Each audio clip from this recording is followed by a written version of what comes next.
on the boards. I know before practice you said you wanted to know what your car did on the high line. Do you feel like you got all the knowledge you needed out of that quick 20 minutes? Yeah, I'm pretty loose. We'll have to work on the balance a little bit, but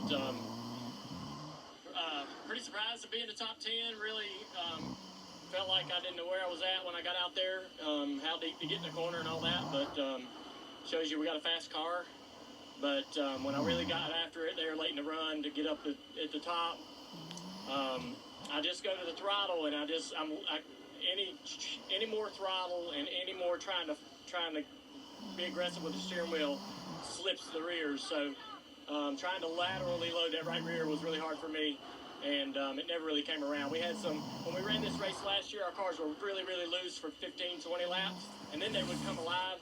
I think we're going to have to be a little bit tighter to start the race than we are right now, but some of our teammates are on the snug side, so I think we can get the track bar down and do other things and get it better. What about for the qualifying lap? Do you feel like there are options to make speed, or are there certain part of the tracks where you have to find speed on the high line? Well, I'm going to run. I know I've talked to a lot of people this week, a lot of drivers, and some run the bottom last year, some run the third groove.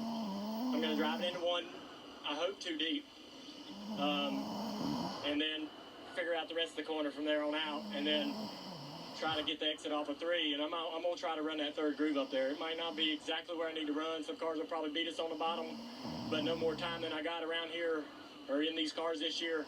I think if you get down to that bottom and you miss it, your lap's over with.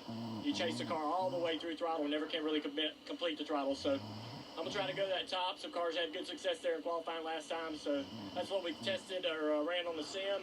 Hopefully everything backs up. I don't think we'll run as well in qualifying as we did in practice.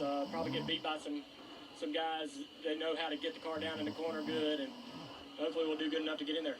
Good luck. Thank you. Dale will be the first one to take his qualifying lap. He talked about how bad the sun setting is right now. His team actually working on taping off his front windshield to make sure it's not a huge distraction he can see for his qualifying lap.